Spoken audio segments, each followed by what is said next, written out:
respected teachers and dear students. At the very outset, I would like to express my sincere thanks to you all, especially to the organizers. I express my sincere thanks to the organizers for inviting me. I am directed by Madam Manju to speak on latest tools and techniques, latest trends to conduct different types of researches. Out of all trends, I have taken one, how to establish cause and effect relationship. These types of researches are accepted in almost all streams, in management, in business researches, in education, in physical education, in biomedical sciences. Before that, I would like to ask a question from you. In which language you will prefer to hear? किस भाषा में आप सुनना पसंद करेंगे? Practical applicability की बात करेंगे, केवल एक थ्योरेटिकल बात नहीं. My interaction will be there. शुरू करते हैं. Experimental research, establishing cause and effect relationship. We should keep in the entirety of our mind. In experimental studies we establish cause and effect relationship, but in observational studies also we can establish cause and effect relationship. जो मेरा जो वक्तव्य है दोनों क्षेत्रों को cover करेगा कि how to establish cause and effect relationship in experimental studies and how to establish cause and effect relationship on the basis of observational studies. By observational studies I mean survey studies, maybe comparative survey, maybe relationship survey. तो without wasting time I am going to start my presentation. तो कहानी को शुरू करते हैं. सबसे पहले एक आधार बनाने का प्रयास करेंगे कि how these studies are essential for us. एक टीचर कम्युनिटी में या एक रिसर्चर कम्युनिटी में इसकी आवश्यकता क्यों है. दूसरे भाग में बात करेंगे कि how to establish cause and effect relationship. In the third part I will discuss in detail about the variables and their types. और अगले भाग में बात करेंगे use of appropriate design and statistical tools to establish cause and effect relationship. Same study, same experimental research, same observational study can be conducted by using different designs and by the application of different tools and techniques. So we will discuss about which tool is most appropriate tool, which design is most appropriate design to conduct these types of studies. और अगले भाग में बात करेंगे testing assumptions before applying statistical tools. किसी भी statistical tools को लगाने से पहले, उपयोग करने से पहले कुछ न्यूनतम मान्यताओं की पूर्ति होना जरूरी है. जब तक उन न्यूनतम मान्यताओं की पूर्ति नहीं होगी we cannot generalize the results. हम रिजल्ट्स को जनरलाइज नहीं कर सकते. अगले भाग में बात करेंगे कंट्रोल ऑफ एक्सपेरिमेंटल फैक्टर्स. एक प्रायोगिक नियंत्रण भी अति आवश्यक है. और अगर समय बचता है तो we will discuss about the seventh theoretical part, that is threats of experimental validity. एक व्यवहारिक एग्जाम्पल, एक परिकल्पनापूर्ण एक उदाहरण के साथ चर्चा करते हैं. चर्चा को शुरू करते हैं, आधार बनाने का प्रयास करते हैं. I have seen an article. एक आर्टिकल पब्लिश हुआ न्यूज़पेपर में और आर्टिकल का जो मेन हेडिंग थी, शीर्षक था, वो शीर्षक आप सबके सामने है. Those who take curd daily are intelligent. इस आर्टिकल को पढ़ते ही हर व्यक्ति दही खाना शुरू कर देगा. तो लेकिन different, since we all are from academic pursuit, शैक्षिक पेशे से जुड़े हैं, we are curious in nature, और प्रकृति से भी जिज्ञासु हैं, तो विभिन्न प्रकार के प्रश्न उठते हैं. उन प्रश्नों में से कुछ परिकल्पनापूर्ण प्रश्न आप सबके सामने. Is there any cause and effect relationship between curd and intelligence. क्या कर्ड और इंटेलिजेंस के बीच में कोई कॉज एंड इफेक्ट रिलेशनशिप है? क्या जो भी संपादक था, कोई पत्रकार था जिसने वो लेख प्रकाशित किया, क्या उसका कोई वैज्ञानिक आधार था? क्या कोई उसका अनुसंधान का कोई आधार था, या उसने जो ऑब्जर्व किया ऑब्जर्वेशन पर बेस्ड था, या किस प्रकार से था? अगला, those who take curd regularly are they brilliant. लेकिन ऐसा भी तो हो सकता है ना कि इंटरेस्ट की बात भी तो हो सकती है कि जो इंटेलिजेंट हो वही दही खाने का शौक़ रखते हो. उल्टा भी तो हो सकता है कि दही खाने से इंटेलिजेंस, बौद्धिक क्षमता बढ़ती है, या जो बौद्धिक क्षमता से परिपूर्ण है वो ही दही खाते हो, ऐसा इंटरेस्ट भी तो हो सकता है. तो क्या यह आर्टिकल, इस आर्टिकल की गुणवत्ता क्या थी, इस आर्टिकल की रिलायबिलिटी, विश्वसनीयता क्या थी, वैधता क्या थी, उसको जानना जरूरी है. इसको फॉलो, एक्सेप्ट करने से पहले क्या वास्तव में दही खाने से इंटेलिजेंस बढ़ती है. Those who want to become intelligent should they take curd regularly. तो लेकिन उस अखबार में, उस न्यूज़पेपर में कोई ऐसा दावा नहीं किया गया था कि this research has been publish, this article has been published on the basis of a research. लेकिन this was concluded based on the relationship. कैसे? एक इस सब के आधार पर हम एक निष्कर्ष निकालते हैं कि cause and effect relationship can not B established based on relationship studies. जितने भी सह संबंधात्मक अध्ययन हैं उनके आधार पर कॉज एंड इफेक्ट रिलेशनशिप स्थापित नहीं किया जा सकता. छोटे से व्यंग्यात्मक एग्जाम्पल के साथ, वो suppose a researcher want to conduct a study, और टाइटल था उसका, शीर्षक, relationship between size of shoe and intelligence. कि इंटेलिजेंस और जूते के आकार के बीच में सहसंबंध और बाई चांस आ गया, yes there is a significant relationship between size of shoe and intelligence, तो बड़ी अटपटी सी फाइंडिंग्स है कि जिसको भी अपनी बौद्धिक क्षमता बढ़ानी है उसको बड़े आकार का जूता पहनना शुरू कर दे। तो अनिवार्य रूप से to establish cause and effect relationship we have to conduct experimental studies. बिना प्रायोगिक अध्ययन के हम कॉज एंड इफेक्ट रिलेशनशिप स्थापित नहीं कर सकते।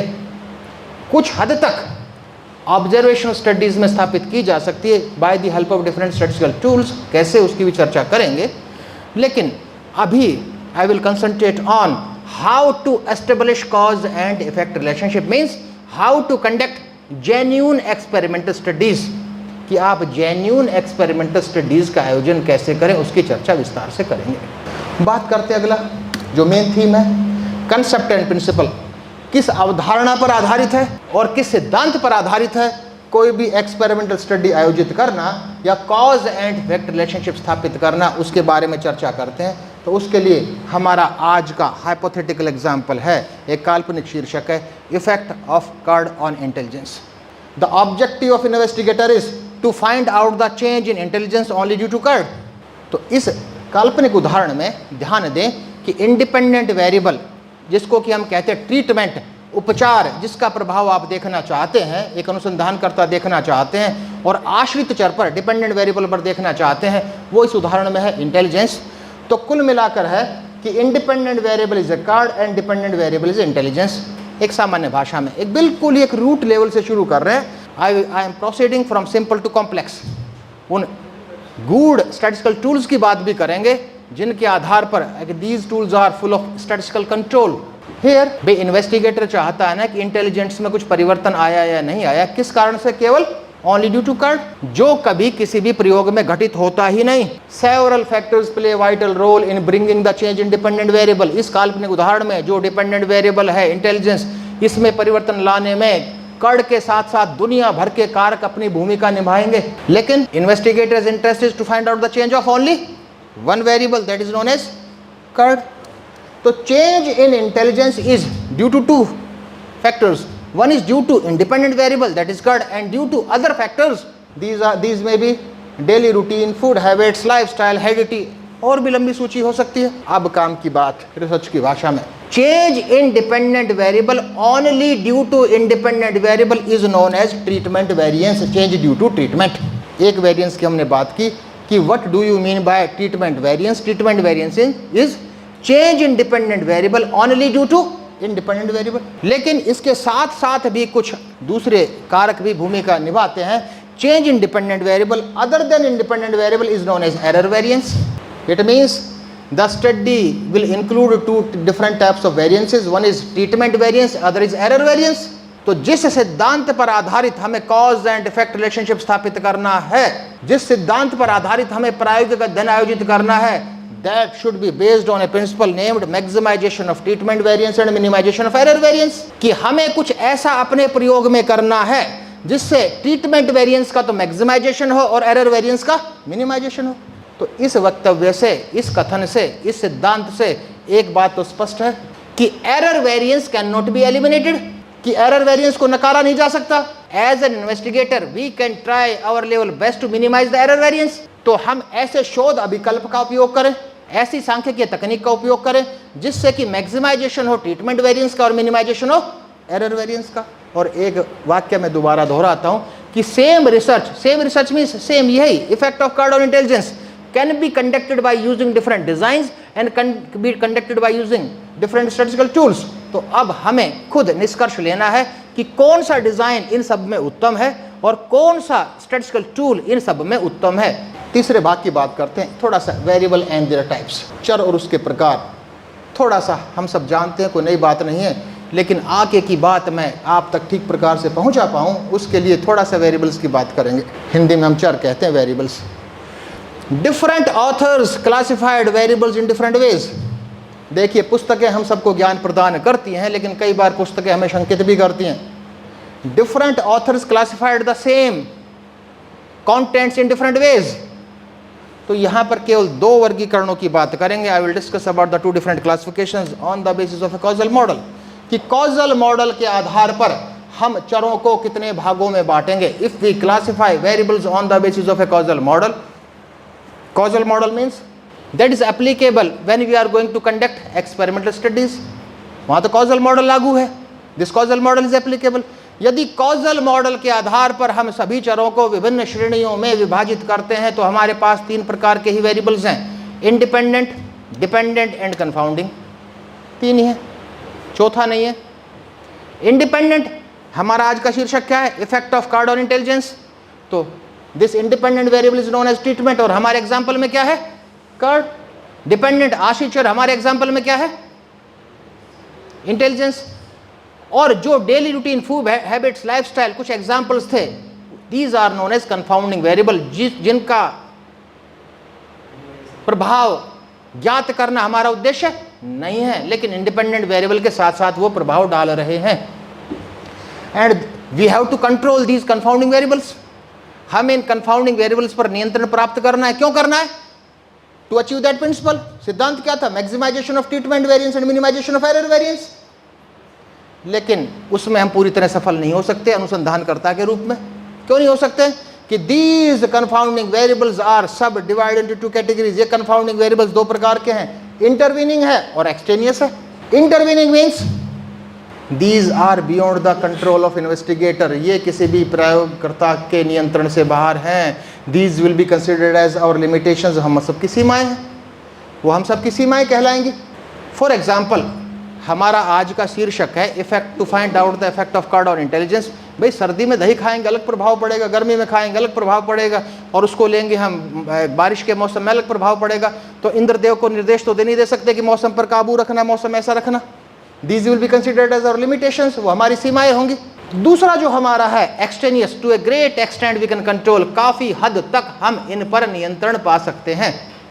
फूड हैबिट्स है, हम कह सकते हैं ना भी ऐसा भोजन ग्रहण करना, साथ साथ डेली रूटीन है, हम चेंज कर सकते हैं। तो ये था कॉजल मॉडल। तो जो हम चर्चा करने वाले हैं, बार बार चर्चा होगी कि क्या हमारा इंडिपेंडेंट वेरिएबल है, क्या हमारा डिपेंडेंट वेरिएबल है, और कंफाउंडिंग वेरिएबल का इंटरवीनिंग वेरिएबल कौन सा है, और एक्सटेनियस वेरिएबल कौन कौन सा है। एक और बात कर लेते हैं, unit of measurements. On the basis of the unit of measurements, if we classify all variables in different categories, then we classify into only 4 categories. First one is a nominal scale. When we collect data, when we measure any variable in a frequency or count, that will be considered as a nominal scale. For example, smoking. If we want to collect the data on smoking, then we can divide into 2 categories, smokers and non-smokers, etc. This nominal scale can be classified into 2 subcategories. One is dichotomous.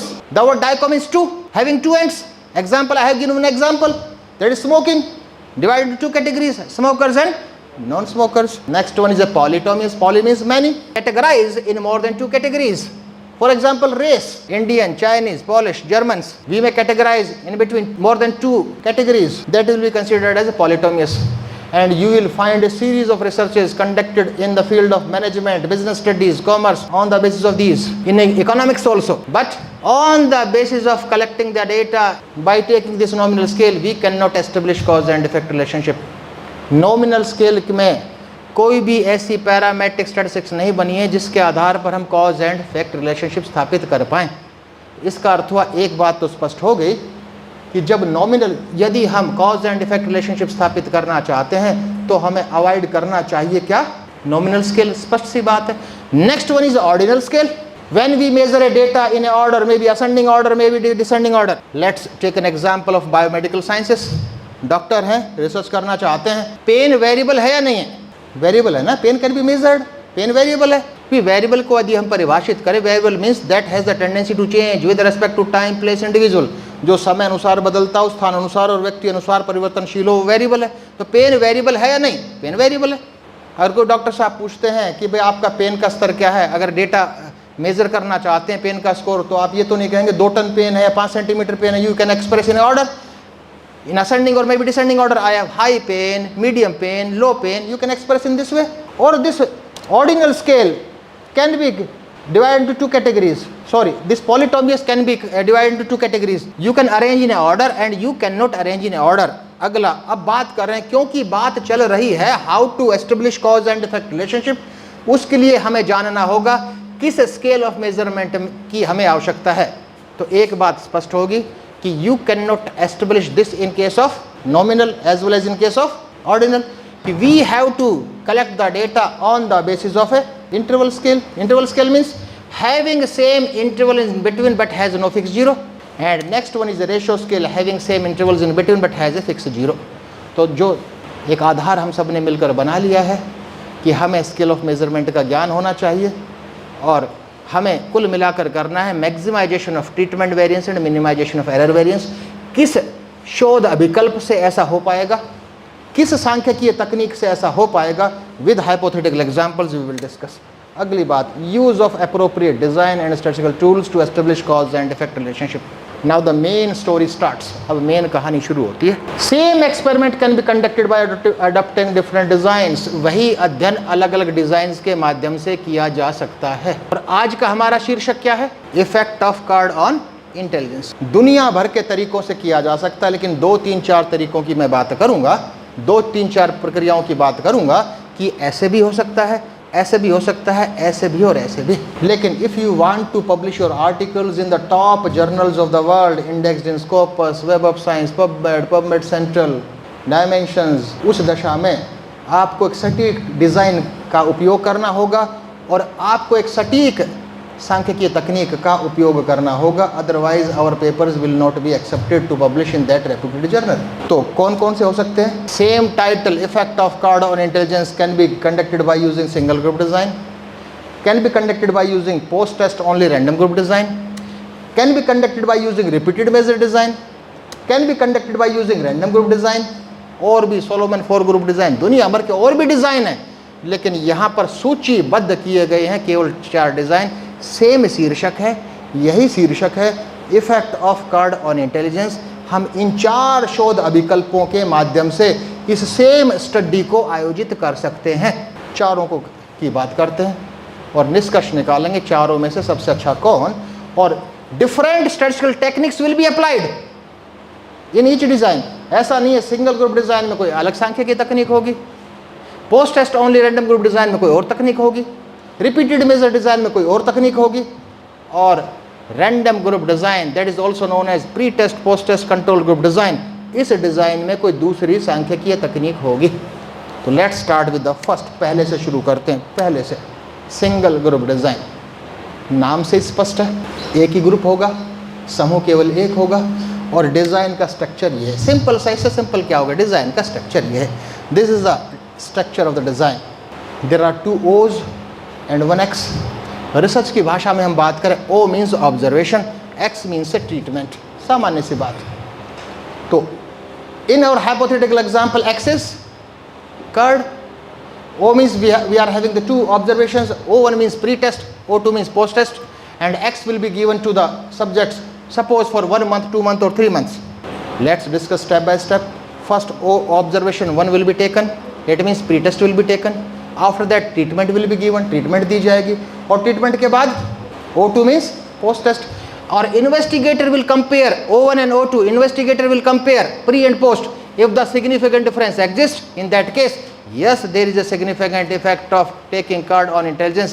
If insignificant difference occurs, in that case we will conclude there is no significant effect of taking card on intelligence. इतनी सी बात है। लेकिन बात इसमें ध्यान दीजिए कि सिद्धांत पर आधारित प्रायोगिक अध्ययन होते हैं on the basis of the maximization of treatment variance and minimization of error variance. क्या वो फुलफिल हो रहा है यहाँ? This design comes under the category of a ill design. यह डिजाइन इल कैटेगरी का डिजाइन है। क्यों इल डिजाइन है? कि the principle is not fulfilled, उस सिद्धांत की पूर्ति नहीं हो रही। आप कार्ड के साथ साथ पता नहीं, there is no experimental control. आपके सामने डेटा है, सीधा रो स्कोर्स, ये रो स्कोर्स आपके सामने है। आप first we have taken the pre test, in between this we have given the treatment, and we have taken post test, and we have to compare pre and post. हमें 2 की तुलना करनी है, प्री और पोस्ट की तुलना करनी है। The statistical technique which will be applied to conduct this study, जिस सांख्यिकीय तकनीक का हम उपयोग करेंगे, that is known as dependent T test, that is known as paired T test. अलग अलग पुस्तकों में डिपेंडेंट टी टेस्ट को भी अलग अलग नामों से दर्शाया गया है। Dependent T test, pair T test, correlated T test and repeated measure T test. तो इसको थोड़ा सा जानने का प्रयास करते हैं। तो पहला कि we are going to conduct the same study that is effect of card on intelligence by using the single group design and by the application of which technique? Dependent t-test, paired t-test, correlated t-test, repeated measure t-test. We can conduct the same. तो थोड़े से practical part से शुरू करते हैं. Practical part से ध्यान दीजिए.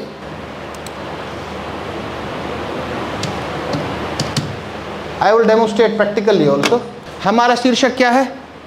Effect of card on intelligence. On how many subjects you have conducted the study? कितने सब्जेक्ट्स पर आपने अध्ययन आयोजित किया? कल्पना कर लीजिए. सपोज देखिए, मैं पहले बता चुका हूँ कि माई delivery will not B of one way process. ऐसा नहीं कि केवल मैं बोलता रहूँ, तो मुझे भी थोड़ा confidence. I am not going to test. आप सभी भी मेरी तरह एक शैक्षिक पेशे से जुड़े हैं, अध्यापक हैं. कितने सब्जेक्ट्स पर थोड़ा एक्टिवली पार्टिसिपेट करेंगे तो मेरे लिए भी बढ़ना अच्छा रहेगा. कितने subject? Decide your at your own. कितने सब्जेक्ट्स? 6, 10 ले लिए, ठीक है. 10 subjects you have taken 10 subjects. उससे पहले सबसे पहले क्या किया सर आपने? Pre test. Pre test. और किस पर प्रभाव देख रहे हैं आप? इंटेलिजेंस. 10 सब्जेक्ट्स हैं, उनका पहले आपने क्या किया? प्री टेस्ट मेजर किया सर, यस और नो? ठीक है. तो प्री टेस्ट के स्कोर. इंटेलिजेंस को कैसे मेजर किया आपने? स्केलिंग कर दिया. स्कोर बताए कर देते हैं. ये स्क्वायर में I am entering the scores of this. Sir these are the scores of intelligence. Pre test scores of intelligence. Agree? Score हो गया सर इंटेलिजेंस के. अब उसके बाद क्या करेंगे? Treatment will be given. कितने दिन दी? कल्पना कर लीजिए. I am entering the scores of post test. Is it okay sir? First column में हमारा था प्री, सेकंड कॉलम में हमारा है post. Sir which statistical tool will be used? Dependent T test. चर्चा हो चुकी है. Dependent T test. And by using SPSS, we are analyzing the data by using the technique dependent t-test, paired t-test, correlated t-test. दुनिया भर के नाम है. तो go to analyze, go to compare means or this paired sample t-test, bring pre inside, make a pair and click on OK. The results will be in front of you. परिणाम हम सबके सामने. ठीक. आप देखिए, these are the mean scores. mean of pre 7.3, mean of post is 8.1. लेकिन जो point estimate है, that is no mean in this example, mean के आधार पर मीन में वृद्धि हुई, उसके आधार पर हम निष्कर्ष नहीं निकाल सकते. we can conclude is there any significant difference. we can take decision on the basis of a dependent t-test, and this t value is this, and the significant level is 0.03. It means the result shows that yes, there is a significant effect of taking card on intelligence. We have analyzed by using which design? Single group design. And we have analyzed by using which statistical tool? Dependent t-test. और कितने हमारे पास हैं? 4. और भी हैं, लेकिन I have taken only simplest ones. तो इसमें इस डिज़ाइन में क्या कमी है? The principle of maximization of treatment variance and minimization of error variance is not fulfilled. आप डिसर्टेशन पर एक गाइड करने के लिए चलेगा. If you want to publish your articles in the top journals, the paper will not be accepted. इस बात से तो आप एग्री होंगे, क्योंकि इसमें स्पष्ट हो रहा है कि अध्ययन में नियंत्रण नहीं है. किन पर? कन्फाउंडिंग वेरिएबल्स पर. लेकिन कन्फाउंडिंग के एक टाइप पर तो हो ही नहीं सकता नियंत्रण. किस पर? इंटरवीनिंग पर. हमें जोर देना है कंट्रोल करने के लिए. किस पर? एक्सट्रेनियस. इतनी सी बात. एक की डिज़ाइन की ओर बात करते हैं, एक डिज़ाइन की ओर बात करते हैं. Same study can be conducted on by taking repeated measure design. Single group design में कितने ग्रुप थे? एक समूह था. इसमें भी कितने ग्रुप हैं? एक ही समूह होगा. वहाँ पर ऑब्जर्वेशन कितने थे? 2 थे. कौन कौन से थे? प्री पोस्ट था. यहाँ पर कितने ऑब्जर्वेशन है? More than 2. इसमें तो 3 है. You can take more than 2. थोड़ा सा जानने का प्रयास करते हैं कि ये उस डिज़ाइन से बेटर कैसे है. Why this design is better than that. हमारा टाइटल है to find out the effect of card on intelligence. Pre और पोस्ट थे, बीच में सर ने कहा था ड्यूरेशन फिक्स थी 1 वीक। ठीक सर, इस टाइटल को परिवर्तित करते हैं, effect of drug X on Y disease. X नाम की दवाई का वाई नाम की बीमारी पर प्रभाव हो सकती है ना स्टडी। तो एक्स नाम की दवाई आपने कितने दिन दी, जो आपने कहा था 7 डेज। तो हो सकता है सर कि पहले 2 दिन उस दवाई ने बीमारी को ठीक किया, फिर ओवरडोज हुआ और कबाड़ा हो गया और भी भट्टा बैठ गया, ये भी तो संभावना है। It means we require exact date of improvement. तो instead of 2 observation pre and post we can take every day शाम को लीजिए ना आप वाई डिजीज का pre test, mid 1, mid 2, mid 3 and final test. And in this I have taken only minimum that is 3. So instead of taking only 2 observations we can take more than 2 observations. तो उसकी तुलना में ये design better है। लेकिन यहाँ जो कमी उसमें थी वो कमी इसमें भी है कि जो प्रिंसिपल था maximization of treatment variance and minimization of error variance, यह भी फुलफिल नहीं कर रहा है। उसमें टेक्निक कौन सी यूज हो रही थी, डिपेंडेंटी टेस्ट। इसमें जिस टेक्निक का आप यूज करेंगे that is known as repeated measure ANOVA, repeated measure analysis of variance. Analyse करते हैं डेटा, आप देखिए पहले, ये देखिए data, number of subject is 20, this is a pre test, mid test, final test. But in our example we will take 5 observations, जिससे कि स्पष्ट हो 3 ऑब्जर्वेशन से अधूरापन रहेगा। We are instead of 3 we are going to take 5 different observations, जिससे कि हमें पूरे एनालिसिस के बारे में ठीक प्रकार से समझ पाएं। तो क्या क्या हमारे ऑब्जर्वेशंस हुए 5, pre, mid 1, mid 2, mid 3 and final. Is it okay? 5 observations हुए कि we have taken 5 different observations. ये 5 डिफरेंट ऑब्जर्वेशंस हैं।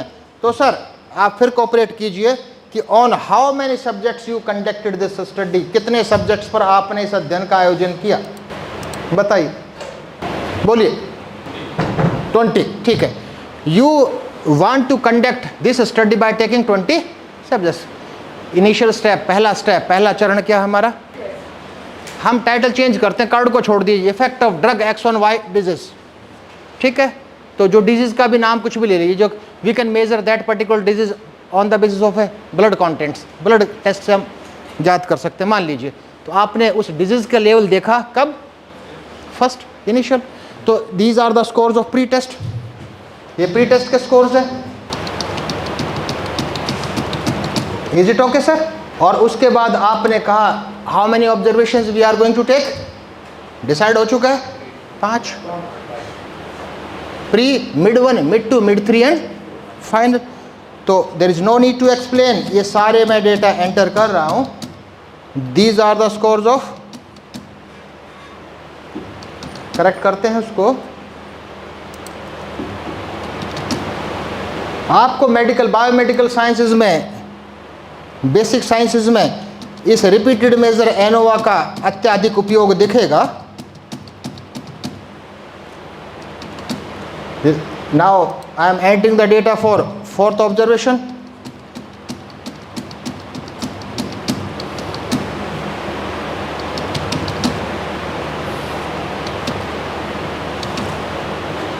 Now last final test, 5th observation.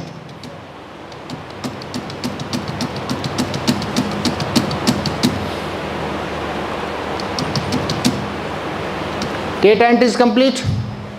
Go to variable view. नाम दे देते हैं सर, पहला क्या था, प्री, दूसरा है मिड 1, तीसरा है मिड 2, नेक्स्ट है mid 3, next one is final और post test. Now the data entry is complete in SPSS। किस सांख्यिकीय तकनीक का हम उपयोग कर रहे हैं, रिपीटेड मेजर एनोवा। अब लेकिन थोड़ा सा गहराई से जानने का प्रयास करते हैं कि इसमें ऑब्जेक्टिव क्या है। We have to formulate objectives. वहाँ तो उस डिज़ाइन में तो एक ही ऑब्जेक्टिव था, दूसरा ऑब्जेक्टिव था ही नहीं, एक ही ऑब्जेक्टिव था, to find out the effect of card on intelligence, इतनी बात थी बस। लेकिन यहाँ तक बात सीमित नहीं रहेगी। Let's formulate objective. पहला objective, best possible to find out the effect of X on Y. Agree, X का वाई पर प्रभाव ज्ञात करना। लेकिन और अच्छा, अगर और अच्छी भाषा का हम उपयोग करना चाहें तो यहाँ इफेक्ट नहीं देख रहे हैं, इफेक्ट के साथ साथ we are also trying to find out the trend of the effect. तो instead of using the word effect, the appropriate word is the first objective will be to find out the trend of the effect of X on Y. Agree, ये रहेगा ना कि overall क्या effect है, trend क्या है, कब बढ़ा घटा, कि कहां तक दवाई देना ही उपयुक्त है, हो सकता है ना। Second objective will be to find out the change in between this, to find out the change in first and second. और स्टैटिस्टिक्स की भाषा में, रिसर्च की भाषा में, फर्स्ट ऑब्जर्वेशन से सेकंड ऑब्जर्वेशन में जो चेंज होता है that is known as a linear trend. Linear, तो the second objective will be to find out the linear trend of the effect of X on Y. Next, change between this and this, research की भाषा में that is known as quadratic trend. उसके बाद हम देखेंगे change between this and this, that is known as cubic trend. Only there are only these three terminologies in case of trend analysis. Trend analysis में specific terminology केवल तीन ही है, linear, quadratic, cubic. उसके बाद जितनों का भी उपयोग किया जाता है, fourth order, fifth order, sixth order, seventh order and so on. तो यहाँ पर टोटल ऑब्जेक्टिव हमारे कितने हुए, कितने ऑब्जेक्टिव हुए भाई, आप सहयोग करेंगे तभी तो। पहला, to find out the trend of the effect of X on Y, to find out the linear trend of the effect of X on Y, to find out the quadratic trend of the effect of X on Y, to find out the cubic trend of the effect of. तो ये हो गया linear, quadratic, cubic and fourth order. तो total objective कितने हो गए हमारे, 5। नहीं तो यहाँ तो 4 ही हुए ना मैडम, यहाँ तो 4, change change change and change, यहाँ तो 4 ही हैं, तो 5 हुए ना। नहीं, मैं एक्सक्लूड नहीं कर रहा, बताइए कैसे एक्सक्लूड कर रहा हूँ। दोबारा, पहला ऑब्जेक्टिव क्या है, to find out the effect of X on Y, हो गया। Second is to find out the change from this to this, कितने हुए, 2 हो चुके ना मैडम, एक main, 2 second. To find out the change from this to this, 3, 5 हुए ना। आई इंक्लूडेड दैट ऑल्सो, उसको भी इंक्लूड कर लिया। तो टोटल ऑब्जेक्टिव हमारे कितने, 5। तो आप you can use your own language, एक सरल भाषा में ऐसा हो सकता है कि this technique will fulfil 5 different objectives in this particular case. और टेक्निक का नाम repeated measure analysis of variance. Same वही अध्ययन है, effect of card on intelligence, बस कार्ड ऑब्जर्वेशंस हम 2 की जगह 5 ले रहे हैं और बची हुई सारी बातें समान है। This design is, this repeated measure design is better than single group design, लेकिन यह भी फुलफिल नहीं कर रहा उस सिद्धांत को जो सिद्धांत है maximization of treatment variance and minimization of error variance. इसको करते हैं, इसमें थोड़ा सा डिफिकल्ट है। देखिए फैसिलिटीज़ ये सब उसमें भी हैं, एक्सेल में भी है, माइक्रोसॉफ्ट एक्सेल में भी है, लेकिन यहाँ थोड़ा इजी है करना और इंटरप्रिटेशन रिजल्ट्स का ठीक रहेगा। Go to analyse, go to general linear model और रिपीटेड मेजर पर चले जाइए, रिपीटेड मेजर पर चले जाइए। हम रिपीटेड मेजर पर जाइए। देखिए इंग्लिश भाषा में फैक्टर के डिफरेंट मीनिंग्स हैं, लेकिन यहाँ जिस फैक्टर शब्द का उपयोग किया गया, फैक्टर मीन्स ऑब्जर्वेशन, इतनी सी बात है। Factor, how many factors we have, 5, we have 5 factors, ठीक है। Choice is yours. यहाँ फैक्टर का फैक्टर लिखे देना, रहने देना चाहते हैं तो फैक्टर लिखा रहने दीजिए, आप चेंज करना टेस्ट लिख दीजिए, ऑब्जर्वेशन लिख दीजिए, दैट डिपेंड्स ऑन यू। तो जो हम बार बार जिस शब्द का उपयोग कर रहे हैं, क्यों ना हम उसी शब्द का उपयोग यहाँ लिखें, ऑब्जर्वेशंस। और ये पूछ रहा है कि भाई कितने लेवल है ऑब्जर्वेशन के, ये हमारे 5 ऑब्जर्वेशन। सॉफ्टवेयर कोई अंतर्यामी तो है नहीं, इसको क्या पता कि पहला ऑब्जर्वेशन क्या है, तो we have to add these observations for analysis purposes. उस एनालिसिस पर्पज के लिए हमें सब ऑब्जर्वेशंस को ऐड करना होगा। Is it, we added, after that what we have to do, उसके बाद हमें क्या करना है, then we have to define all observations. अब सभी को डिफाइन कर रहे हैं तो सॉफ्टवेयर पूछ रहा है हमसे कि what do you mean bye 1 2 3 4 5, इसका अर्थ क्या है। तो आप एक काम कीजिए ना, इसको, ये फर्स्ट है, प्री मिड 1 हो गया, मिड 2 हो गया, मिड 3 हो गया, मिड 4 हो गया, वी एंटर्ड ऑल। तो टच स्क्रीन तो और आसान है ना, ठीक, बताया नहीं आपने, क्लियर हो गया, ठीक है। तो इज इट ओके। अब कितने ऑब्जेक्टिव है, कितनी अच्छी बात है, आप ओके पर क्लिक करेंगे, सारे के सारे ऑब्जेक्टिव आपको मिलेंगे।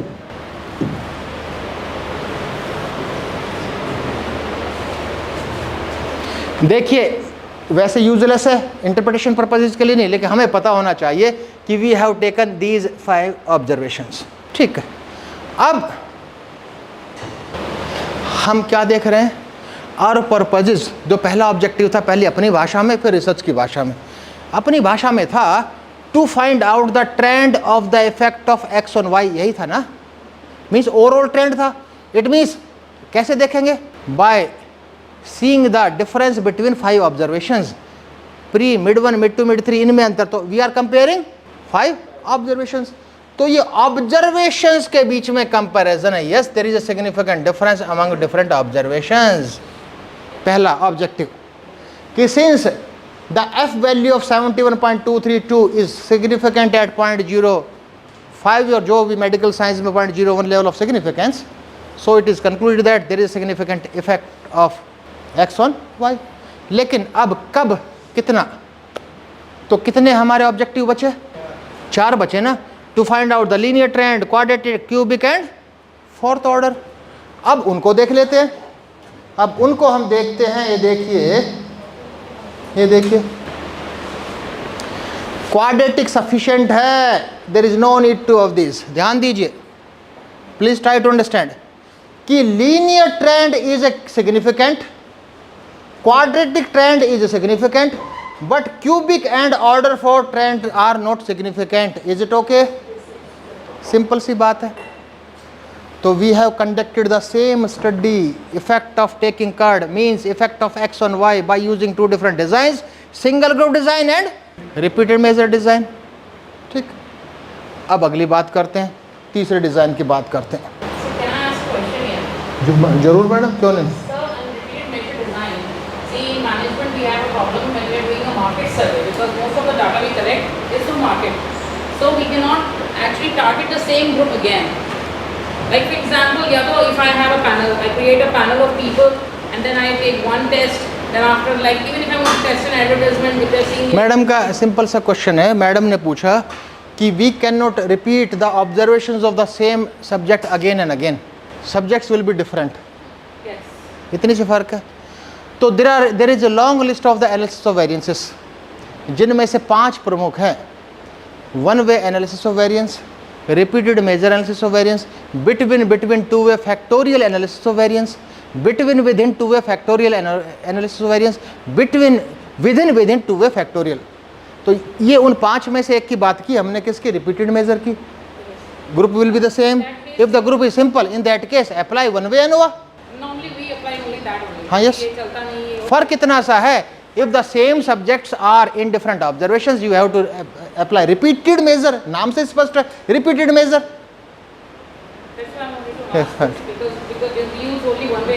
यस यस,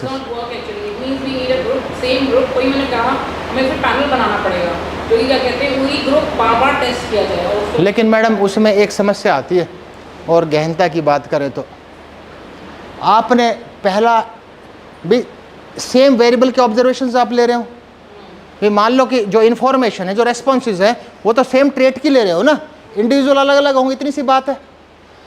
कल्पना कीजिए एक व्यंग्यात्मक एग्जाम्पल, आप कुछ मेज़र कर रहे हैं, पहले ऑब्जर्वेशन में आपको घोड़े टकरा गए, उनका रेस्पॉन्स अलग होगा, और दूसरी बार गधे टकरा गए, वही बात घोड़ों से पूछोगे तो अलग बात है, और वही गधों से पूछोगे तो अलग बात है। मेथड है तो it's means you have limitations, it means study error free नहीं हो सकती। वैसे सर ये यूज होता है जहाँ पर क्या कहते हैं एडवर्टाइजिंग टेस्टिंग होती है ना, वहाँ पे जो मार्केट रिसर्च की फर्म्स होती है, यस यस यस, वो एक ग्रुप पैनल बना के रखते हैं और वो रिपीटेड मेजर्स करते हैं उनको। ठीक, आगे चलते हैं। Post test only random group design, post test only random group design. See, अभी तक दोनों डिजाइन थे, कितने ग्रुप थे? नहीं सर, एक ही ग्रुप था सर, 5 कहाँ थे? एक ही ग्रुप था सर, एक ही ग्रुप के प्री मिड वन, उसमें भी प्री पोस्ट एक ही का था, दूसरे में भी एक ही ग्रुप का pre mid one mid two mid 3 and final था, ग्रुप दोनों में एक था। अब यह डिजाइन है, सेम स्टडी है, effect of card on intelligence या effect of X on Y. We are conducting the same study by taking 2 groups, 2 group आए, एक्सपेरिमेंट ग्रुप है, कंट्रोल ग्रुप है। There is no pre test, कोई observation नहीं है। क्यों? If we are sure, if both the groups are equal, अगर हम sure का है कि भाई, तो क्यों? अगर कुछ बायोमेडिकल साइंसेज के कुछ टेस्ट है, उसमें ऑब्जर्वेशन में बहुत अच्छा पैसा लगता है, उस दशा में आपको प्री टेस्ट लेने की आवश्यकता नहीं है। इफ यू आर श्योर कि प्री टेस्ट दोनों बराबर हैं, directly give treatment to one, इसको एक्स नाम की दवाई दी, इसको नहीं दी, कंपेयर दीज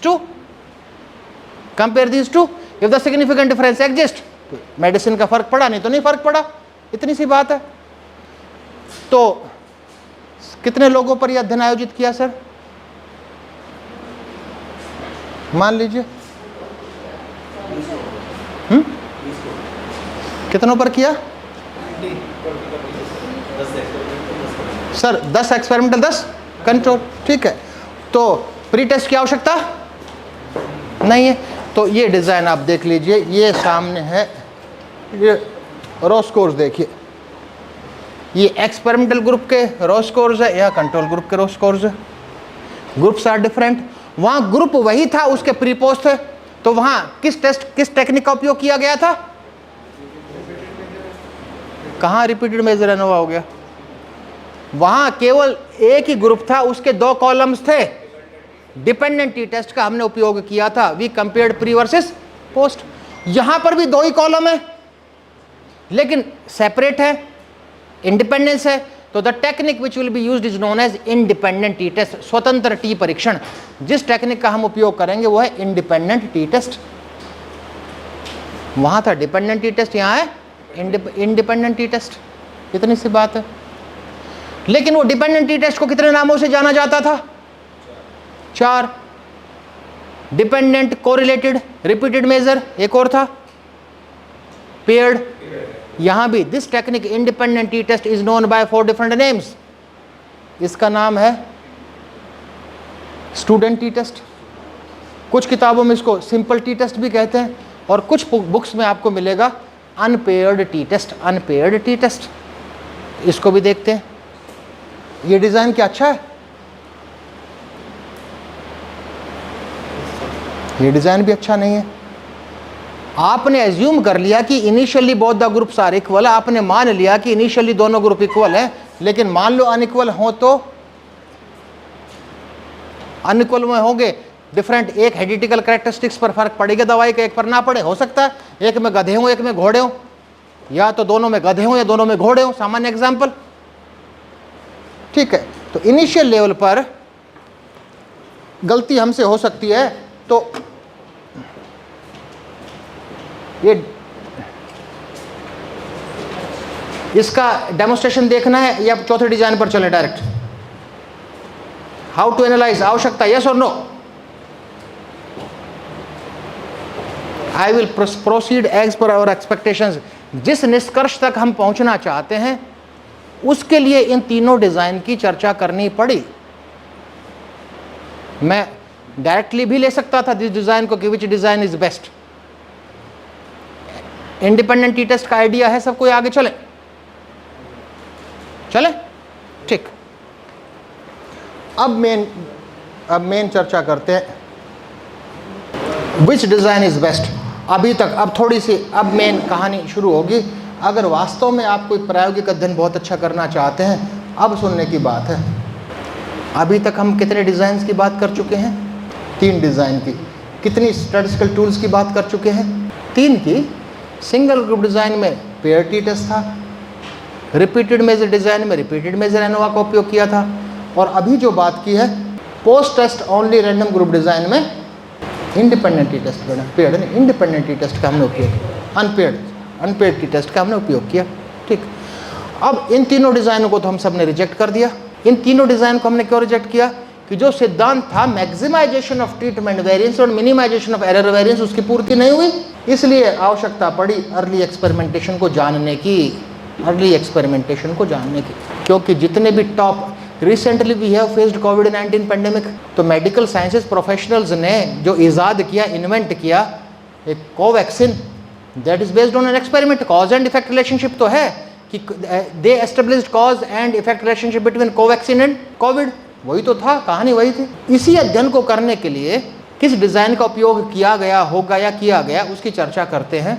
अब है अर्ली एक्सपेरिमेंटेशन की बात करते हैं। अर्ली एक्सपेरिमेंटेशन, प्रायोगिक अध्ययन आज में नहीं, सैकड़ों साल पुराना भी इतिहास है हमारे पास प्रायोगिक अध्ययन के, सैकड़ों से भी पहले का, और बहुत अच्छे प्रायोगिक अध्ययन। तो जितने भी प्रायोगिक अध्ययन है, these are based on the earlier assumptions of experimental research, और एविडेंसेस हैं 1872 के। नॉन एविडेंसेस, अननोन की तो बात छोड़ दें, हम वो उसकी धार्मिक ग्रंथों के आधार पर जो उल्लेखित है उसकी बात नहीं कर रहे हैं, on the basis of research evidences बात करें तो हमें 1872 में एक लॉ मिला, law of a single variable, and the concept of law of single variable was given by John Stuart Mill. John Stuart Mill ने लॉ ऑफ सिंगल वेरिएबल हमें दिया। इस लॉ ऑफ सिंगल वेरिएबल को हम समझ लें तो बहुत अच्छे प्रायोगिक अनुसंधान हम आयोजित कर सकते हैं। अब प्रश्न उठा कि लॉ ऑफ सिंगल वेरिएबल क्या है? लॉ ऑफ सिंगल वेरिएबल कहता है, if two situations are alike in all respect, if one element is added to one not to another, if one element is subtracted from one not from another, if the difference exists, that is due to added element or subtracted element। दो दशाएं पूर्ण रूप से समान है, एक को कुछ दिया जाए दूसरे को नहीं, एक से कुछ निकाला जाए दूसरे से नहीं, फिर भी दोनों के बीच में अंतर आता है तो दिए गए एलिमेंट या निकाले गए एलिमेंट के कारण है। Due to this law of a single variable, इस लॉ ऑफ सिंगल वेरिएबल के आधार पर ही कंसेप्ट आया कंट्रोल ग्रुप का। जो सिंगल ग्रुप डिजाइन में तो कंट्रोल ग्रुप था ही नहीं, तो कंसेप्ट आया कंट्रोल ग्रुप का। एक प्रायोगिक समूह हुआ और एक नियंत्रित समूह हुआ। लॉ कहता है if two situations are alike in all respect, दो दशाएं पूर्ण रूप से समान है। दो दशाओं means one is experimental, one is control. दो दशाएं पूर्ण रूप से समान है, एक एक्सपेरिमेंटल और एक कंट्रोल। एक को कुछ दिया जाए दूसरे से नहीं, एक को आपने ड्रग एक्स दी दूसरे को नहीं, या यहां पर कंडीशन नहीं है, यह भी तो हो सकती है एक से कुछ निकाला जाए दूसरे से नहीं। बे किसी चीज के निकालने का प्रभाव भी तो देख सकते हो आप। तो जो प्रभाव आया that is due to added element और सब्ट्रैक्टेड एलिमेंट। तो कुल मिलाकर निष्कर्ष निकला कि कंट्रोल ग्रुप का जो कंसेप्ट आया that is only due to law of a single variable. तो जो नया डिजाइन हमारे सामने आया वो डिजाइन आ गया रैंडम ग्रुप डिजाइन। हमारे सामने आया random group design. Random group design social sciences में तो रैंडम ग्रुप डिजाइन के नाम से होगा, लेकिन साइंटिफिक जो साइंस सब्जेक्ट्स के फील्ड हैं, मेडिकल साइंसेज हैं, बायोमेडिकल रिसर्चेज हैं, उसमें इसी डिजाइन का दूसरा नाम है pre test post test control group design. इसलिए कंफ्यूज ना हो, रैंडम ग्रुप डिजाइन कहें या pre test post test control group design कहें, दोनों की बात वही। There is no difference between this. तो हमारा टाइटल क्या है? देखो इसको थोड़ी चर्चा करेंगे तो अच्छा रहेगा। हमारा टाइटल क्या है? Effect of X on Y. Is it okay? X क्या है हमारी? Medicine.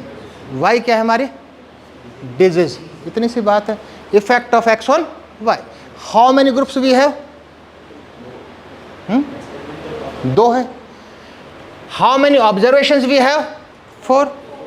O1 is a pre-test of experimental, O3 is a pre-test of control, O2 is a post-test of this, post-test of this। ठीक है, तो pre-test कितने हैं? 2 हैं। कौन कौन से नाम से दर्शाए गए हैं? O1 and O3। O1 O3 में डिफरेंस होगा या नहीं होगा? होना चाहिए या नहीं होना चाहिए? हाँ या ना? बताइए, जल्दी बताइए। होना चाहिए या नहीं? है? होना चाहिए। नहीं होना चाहिए। आपने कहा नहीं होना चाहिए, होना चाहिए। दोनों की बात करते हैं। Sir law of single variable में तो ये कहा था if two situations are alike in all respect, दो दशाएं पूर्ण रूप से समान हैं। आप बादाम खाने का इंटेलिजेंस पर प्रभाव देखोगे और मान लो एनिमल वर्ल्ड में ये देखना चाहो और एक में रख दोगे घोड़ों को और एक में रख दोगे ऊंट को, तो हो सकता है घोड़ों पर फर्क पड़े, ऊंट पर ना फर्क पड़े। या तो दोनों में ऊंट रखोगे या दोनों में घोड़े रखोगे, एग्री हो ना? Initial level should be same और every trait should be same. Is it okay?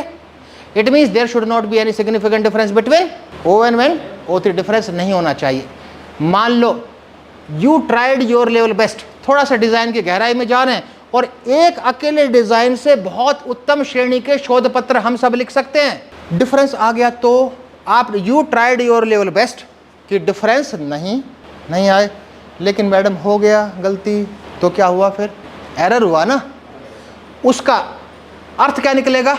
उसका अर्थ निकलेगा means madam you failed in the random assignment, कि हम असफल हो गए दोनों ग्रुप्स को बराबर विभाजित करने में। एग्री करते हो ना?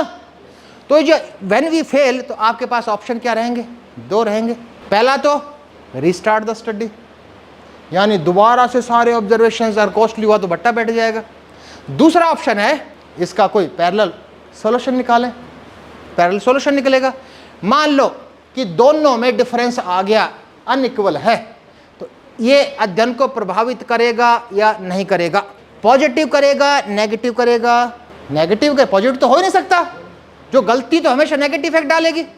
तो जो नेगेटिव इफेक्ट डालेगी, ध्यान से समझ, हमें उस सांख्यिकी तकनीक की उपयोगिता है। अब that technique is full of experimental control, और इसमें हम टेक्निक जो यूज करेंगे वो है ANCOVA, analysis of covariance. ANCOVA क्यों करेंगे? एनकोवा प्री टेस्ट मीन्स में डिफरेंस आने के कारण पड़े हुए प्रभाव को हटाते हुए प्रभाव देखने की प्रक्रिया करता है एनकोवा।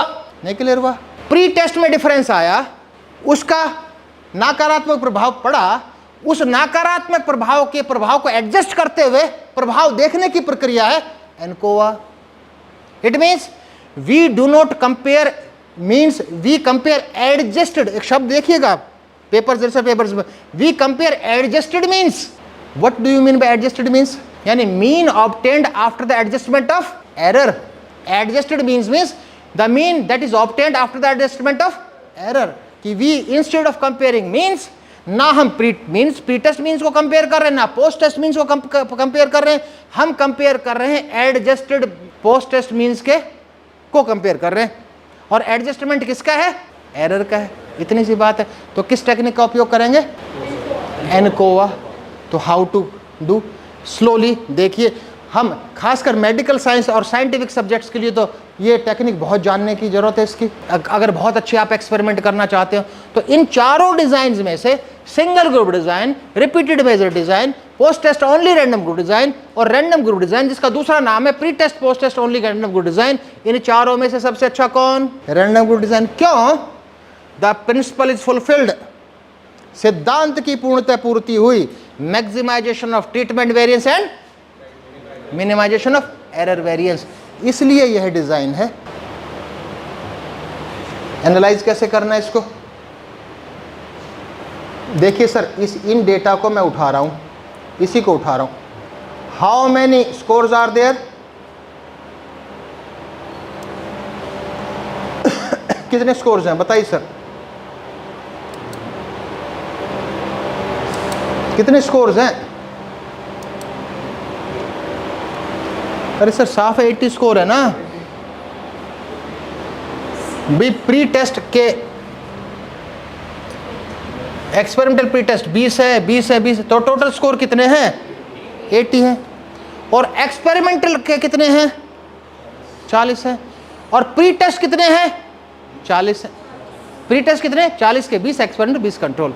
तो थोड़ा सा ध्यान देने की बात है कि वी हैव टू एंटर, जो सबसे महत्वपूर्ण बिंदु, we have to enter all pre-test scores in the one column। ध्यान दीजिए, pre-test स्कोर कितने हैं? 40 है।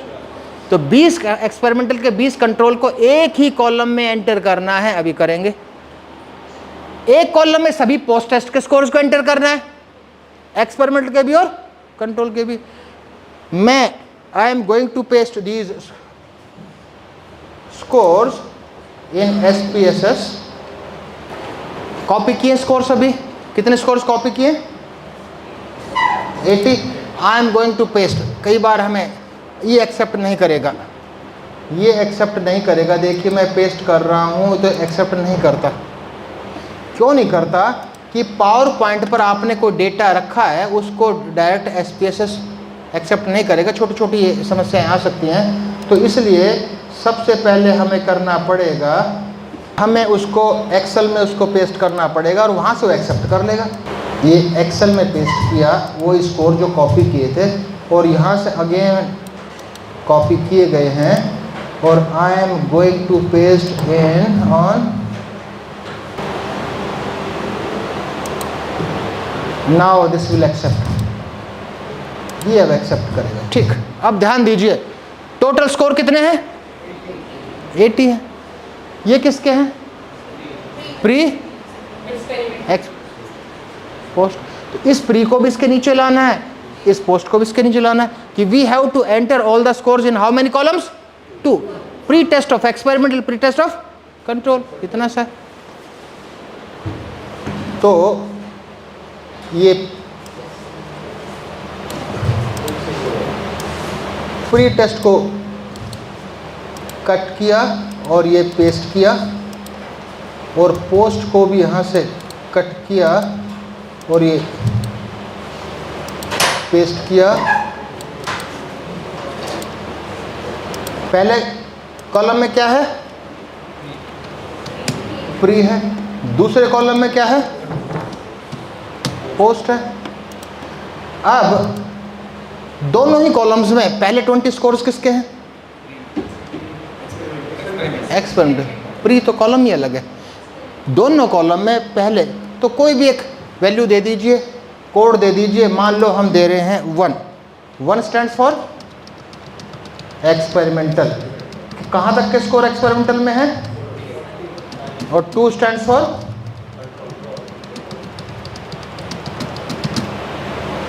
नाउ। थर्ड कॉलम में हमने क्या लिया है? ग्रुप्स लिए ना। थर्ड कॉलम में हमने ग्रुप्स लिए, और ग्रुप्स 2 लिए हैं। अब वैल्यूज में जाइए या डिफाइन कर दीजिए। पूछेगा आपसे 1 का अर्थ क्या है?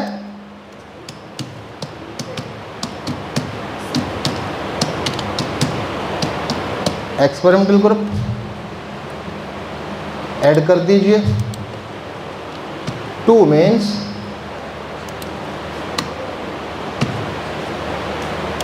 Control group.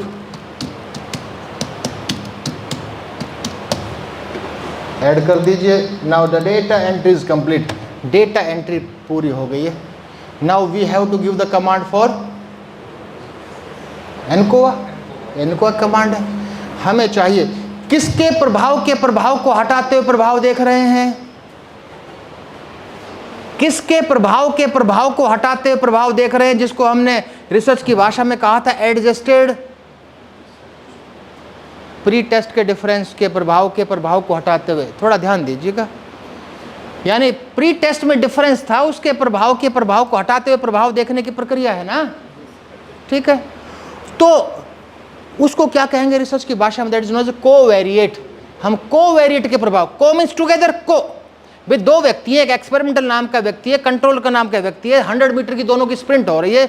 जो जीतेगा वो प्रभावशाली है। दोनों को स्टार्टिंग लाइन पर खड़ा किया, जो आगे आया वो जीत गया, प्रभाव पड़ा, प्रभावशाली है। मान लो एक को 5 मीटर आगे खड़ा कर दिया और वो जीत गया, तो क्या जीता हुआ है? तो को एक साथ चल के वेरिएट हो गया, को वेरिएट। तो वो जो वेरिएट है 5 मीटर आगे खड़ा किया, उसके प्रभाव को हटाते हुए, उसको नलीफाई करते हुए प्रभाव देख रहे हैं ना। तो pre test will be considered as covariate. तो प्री टेस्ट को कहा जाएगा कोवेरिएट। तो हाउ टू डू एनालिसिस? आपने एनालाइज पर गए, जर्नल लीनियर मॉडल पर गए। अब प्री को कहां ले लूं इसमें? मैं स्पष्ट हो चुका है। प्री को मुझे कहां लेना चाहिए? अरे भाई कोवेरिएट में लेना चाहिए, साफ हो चुकी। प्री को हम कहां लेना चाहिए हमें? कोवेरिएट में, क्योंकि इसके प्रभाव घटाते हैं। और एवरीथिंग डिपेंड्स ऑन डिपेंडेंट। तो जो डिपेंडेंट क्या है? पोस्ट है, और फिक्स्ड फैक्टर है, और ये आपने किया okay, results will be in front of you. You are comparing two groups, experimental group, control group, 20-20 subjects है। कंपेयर क्या कर रहे हैं? ग्रुप्स को कंपेयर कर रहे हैं। There is no effect of taking drug X on Y disease, लेकिन फिर भी आता तो, लेकिन मीन वैल्यूज कहाँ हैं?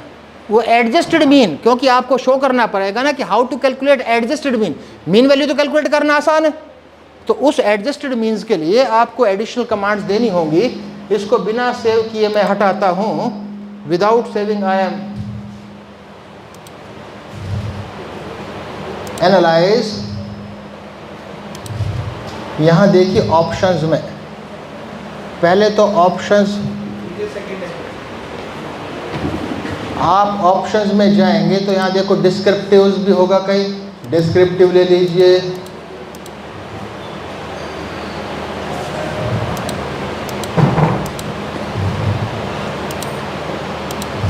देखिए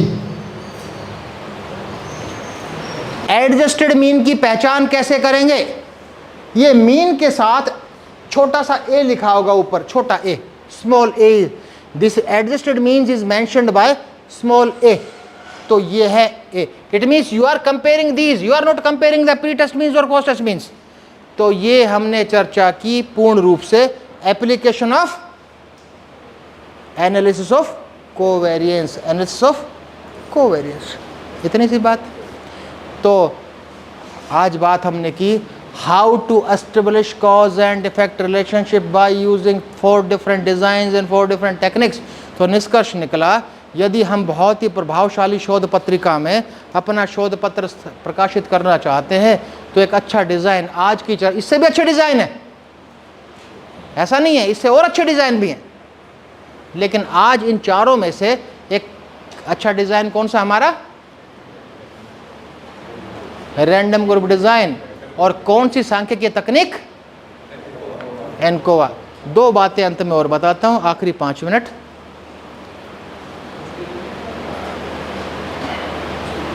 हम केवल यहीं तक, हमारे शोध पत्र प्रकाशित क्यों नहीं होते?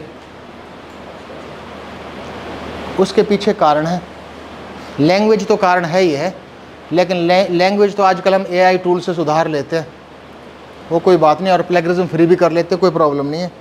लेकिन जो दूसरा कारण है, हमारा आज का टाइटल क्या था? Effect of X on Y, या effect of card on intelligence. हम 4 हैं, सर हैं, मैडम है, सर और सर हैं, चारों इसी अध्ययन को रिपीट करेंगे, वही डिज़ाइन, वही सब कुछ। क्या चारों की गुणवत्ता समान रहेगी? नहीं रहेगी ना।